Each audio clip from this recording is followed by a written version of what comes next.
everybody. I'm Baelin Halon, and this is Off the Tusk. My guest today is Anansi, also known as Nevik Merev Ruus'alor Salish of Gurreck clan. Thank you for taking the time to be with me today. Happy to be here.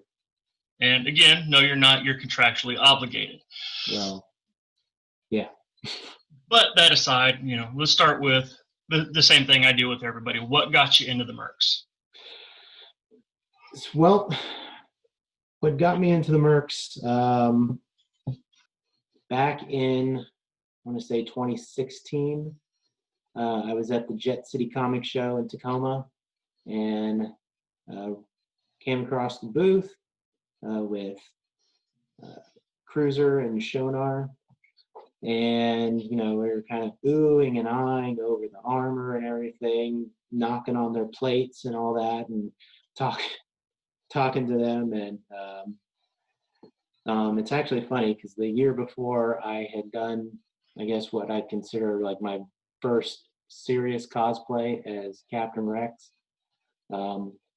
So we were looking at the Mandalorian armor and everything, and my wife was like, if you promise to do Captain Rex again one day, you can do this. And I was like, okay, I'll gladly do this.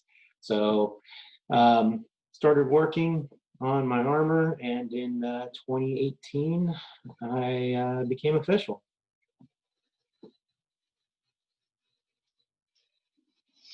So, Data Rex, I know that, and again, and I've said this to you before, I think that's an awesome costume that I'd love to see you take in that next evolution. But with that same concept, that same evolution theory, your Mando, where do you want to take it next? Well, my Mandalorian, I'm pretty happy with where I am. I think the next step that I've slowly, gradually moving at a glacial pace on has been moving to brigade status as a gunslinger. So I've been slowly piecing everything together, and I just want to, I don't want to make too many wild alterations, but becoming a gunslinger, I think. I've been wearing most of the components already. That's where I really want to go. Kind of just like that, guns blazing sort of attitude. Fitting. Other things that I like to find out about is, what's your earliest Star Wars memory? That when you think back in the data bank there, and that's Star Wars. My earliest Star Wars memory would probably be I started getting the play sets, the old Kenner play sets. So I had the little Luke Skywalker, Empire Strikes Back specifically. So he was in his Hoth gear, and I had Darth Vader.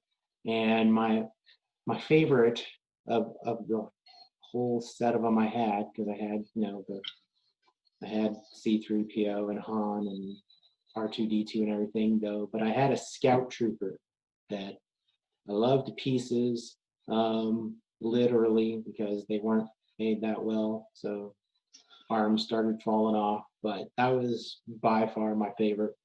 So Empire Strikes Back would, everything was centered around that. So seeing the movie, and I mean, there isn't quite an opening like the Hoth scene, including the snow speeders and the AT-ATs and everything. So that's my earliest, and that really got me hooked. Fair enough. That tends to be most people's favorite episode. So is it yours? Do you have a different episode that's your favorite? No, I think Empire, because it, it's my first one that I fondly remember, everything. I think Empire Strikes Back is my favorite out of all of them. Although I love them equally, and they're all my favorite children. Empire Strikes Back is my favoriteest child of all. Fair enough. Outside of the true saga, the Skywalker saga, what's your favorite of the expanded, what we'll call the new expanded universe that's been created? My favorite, probably hands down, is the Clone Wars, because it kind of put the prequels in a new light for me. When you first see the prequels, in a vacuum by themselves, it's kind of, but then you get the fleshing out that the Clone Wars did, especially dealing with the clones themselves as an army, and their different personalities and how they experience the war. Yeah, I mean, honestly, since Captain Rex was my first true cosplay, I mean, that's got to be a big indicator probably of where my favorite lies. Yeah, I can definitely see that. I very much enjoyed Clone Wars, and I was glad they brought it back to give us that bit of closure. Speaking of that, with Clone Wars being your favorite, have you watched the final season? Absolutely have. Okay. Thoughts? Bittersweet. There was some, I wish there was more of it, because you see kind of some of the lost episode content that got cut, unfortunately. But ultimately, I'm happy with how they finished out. For better or for worse. Yeah, I'm glad we got to get some closure on some of those chapters, even though we know they get reopened later with content that comes from Rebels. But it was nice to have that closure, even if I personally found the final episode a little anticlimactic. It was nice to at least have a true final episode, and not just here's a casual toss away. Yeah. So it was nice to have that. Going forward, where would you like to see the Star Wars universe go? Would you like to see more movies? Would you like to see them expand via additional cartoons? Would you like to see more live action series like The Mandalorian? I'm kind of different from a lot of people in that I'm happy pretty much with whatever I get, whatever breadcrumbs they throw at me. I'm sucking them off the carpet. I'm really, animated, live action. I'm a fan of it all. So, I mean, I'm really enjoying the television series and the serialized format. I think it plays very well with, the Star Wars, the Western vibe, and the old shows. So the serialized format is great and gives them a lot more opportunity to flesh out the characters. So I enjoy that. I'm finding I enjoy that more than the movies, and the live action stuff. Obviously that gives us more fodder to build costumes, using actual human bodies as opposed to animated, idealized and out of proportion stuff. So that's a great point as well. Fair enough. And I'm very much like you, and I've said it numerous times. Bad Star Wars is better than no Star Wars, and so I'll take whatever's, and feed me more.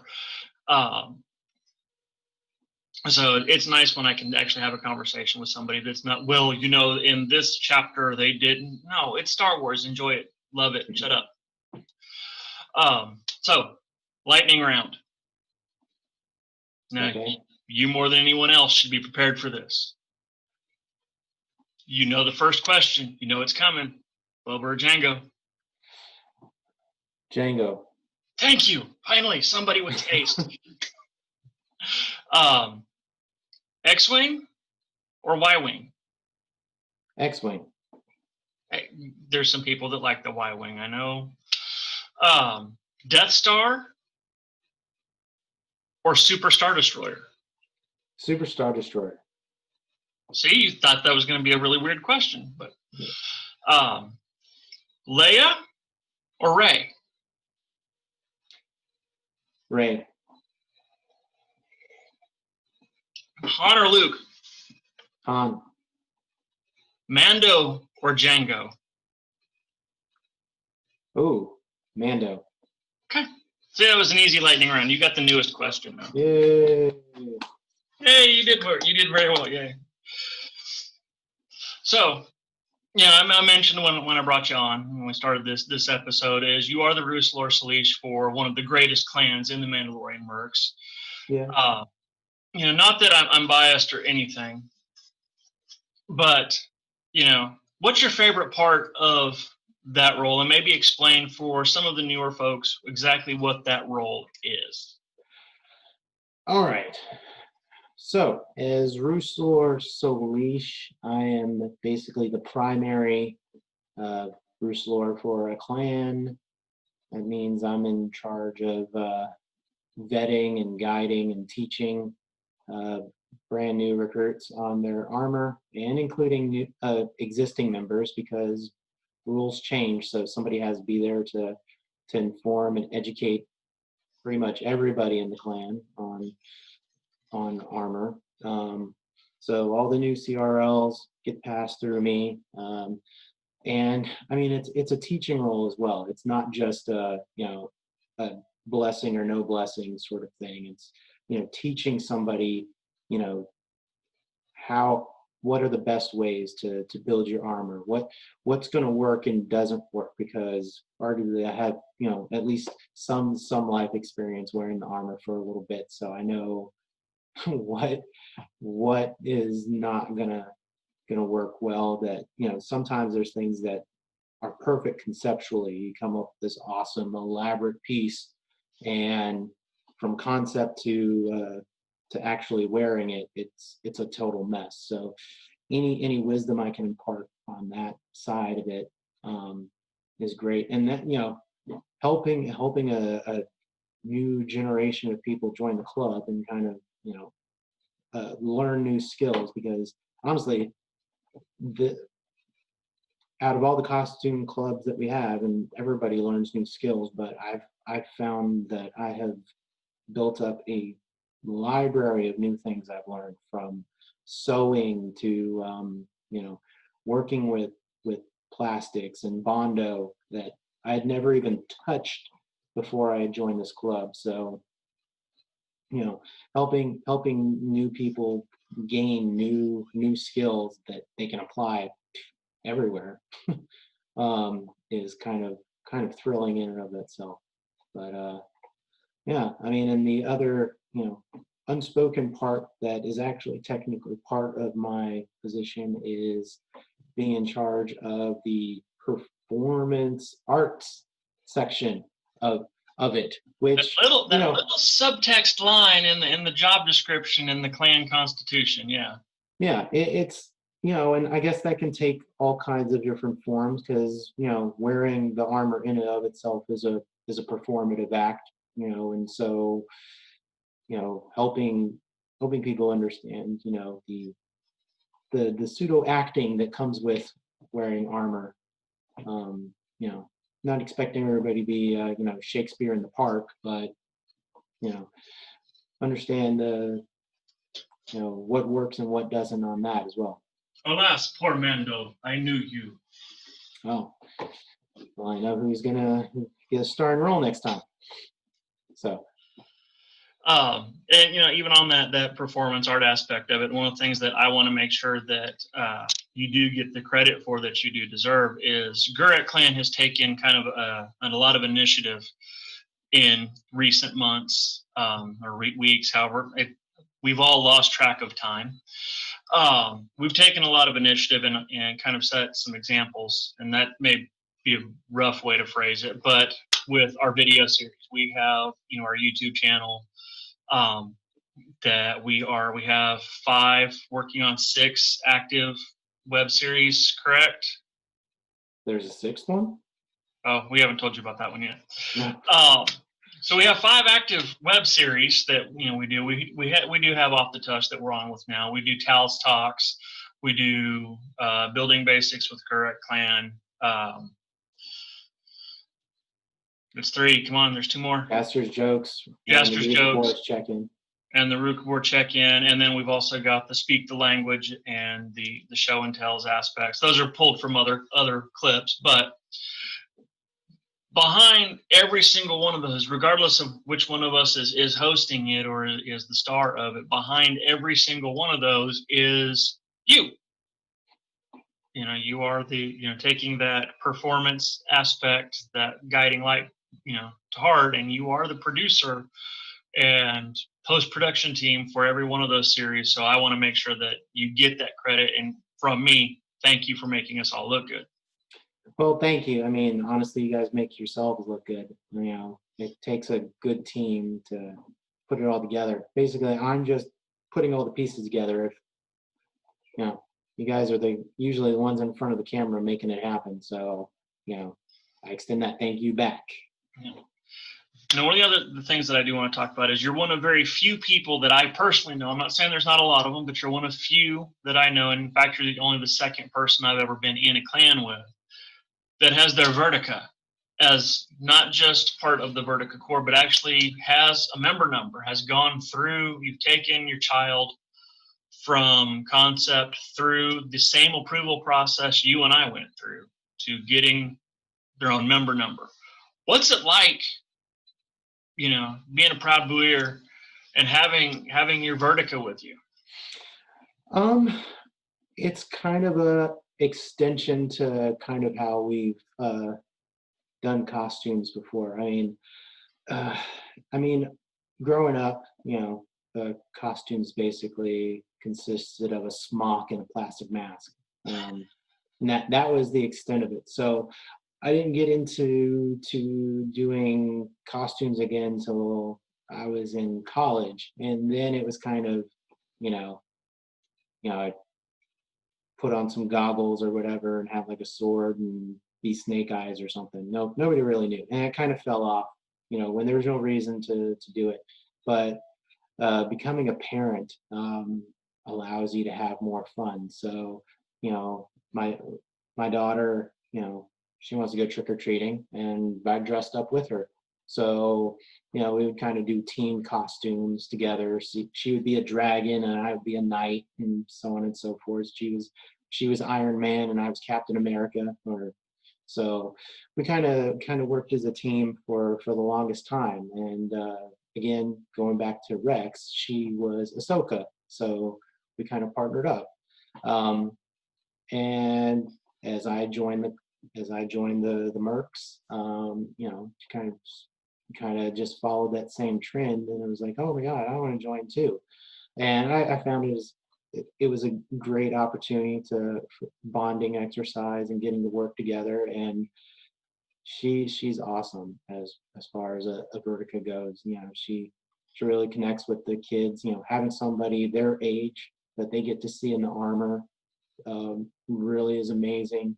And being a young lady, other little girls are like, oh, I can be that too. Because there's always a lot of guys in armor, but seeing another little girl running around and having fun and going woo and everything is always great. So yeah, I'm really proud of her. And she put in the work. I showed her how to use the tools, and she learned how to build. So she's learning new skills as I learn new skills. So. I think I speak on behalf of the entire clan that we enjoy having the Beskar Tornado as one of us, because she is phenomenal, and like you said, and not even as her parent, but as someone that kind of gets to watch over her as part of the clan. It's amazing to see how she does interact with the other kids, and you touched on it a bit, but that she does actually become a role model for other little girls, that you can be more than just pretty princess or My Little Pony or whatever. You can be a badass, and your daughter's got that nailed. So good job on the parenting. Thank you. All righty, sir. Got anything else you want to talk about? I mean, yeah, I also serve on the art team for the club as a whole. So. Well, tell us about that. So,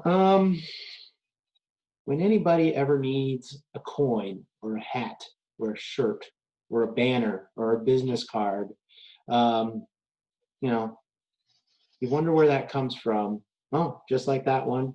Uh, when you're looking for one of those, you need a team of dedicated people who know their way around Illustrator and Photoshop and all those other fun art programs to put them together. And uh, the art team is a subsection of the PR team, and we serve the club as a whole. You know, every clan comes to us. They pitch their ideas, and we kind of put our little artistic um, twist to it. We put those ideas to life, so to speak. So I've had the honor of working with clans internationally, from Wraithguard in Spain, North Central region. Uh, you know, it's been great, and it's awesome when you see your designs out in the wild and see a patch run that you help them put that together, and it's great. So um, it's really rewarding, and again, it's another one of those positions that really helps you expand your skill set. um, you know you start out, your way around Illustrator, and then as you go through these, it's actually something that can help you outside of the club as well, because all of a sudden you've been doing something worthwhile at a level, and you're like, now I know how to do all kinds of crazy stuff in Illustrator that you know I've never even thought I could pull off, and there it is. So our team is a really great position to hold as well. Fair enough. And so do you have a question with that? And you talk about seeing your designs in the wild. What's been your favorite piece of art, merch, swag that you've produced for the club? I want to say that there was a T-shirt design for Netra Vipir. I'm sorry if I'm destroying that pronunciation. They're not here to correct you. It's quite all right. But yeah, I keep a collection of every single design that I've worked on, and I think that T-shirt design for them, bonds stronger than Beskar, and just the retro styling for it. I really enjoyed putting that together for them. So that's got to be my favorite design ever.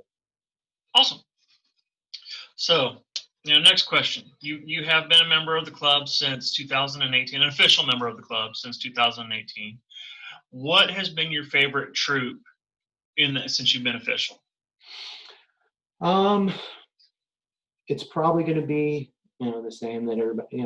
My very first troop kind of made me realize how much I love this club. My very first troop came a month after I was an official member. It was the St. Patrick's Day Parade in downtown Seattle. I think that was running the same time as Emerald City Comic Show, and so I was the lone Merc, partnering with 501st, and I had the pleasure of joining Boba Fett in escorting Darth Vader and Juno Eclipse down the parade route. Again, it was one of those where I realized that some of the things I'd implemented on my armor may not work as well, but oh my gosh, I had such a great time. Even if I had to stop every 20 feet to readjust the thigh plate, getting out there, and at first really nervous, and there's crowds along the parade route, and they're like, oh, cheering, and everybody loves Darth Vader, which is weird. Everybody likes the guy who can choke them and all that. So social distancing champion. Yeah, they're like, ooh, it's Darth Vader, and the kids are like, oh my God, Darth Vader, come over here, and everything. But by the end of it, you start wading into the crowd and giving kids fist bumps and interacting, and talking, and people are running up and going, oh my God, my hero, and you're like, me, I'm not anybody you've ever seen before, but they start interacting, and by the very end of it, my handlers had to tell me to catch up to everybody because I was like lagging behind the entire group by myself because I was too busy shaking hands and fist bumping and waving and taking pictures with people. So that really cemented my love for doing this. So the last question I'm going to ask for you is, as not just as a member, as a Ruus'alor Shalish, but where do you want to see the club and the clan go in the coming, say, year? Well, aside from actually trooping. There's that. I mean, I'd like to see the club grow, and I mean, it's honestly is growing. I mean, with the Mandalorian on the air right now, it has really renewed interest in the Mandalorian costumes and culture.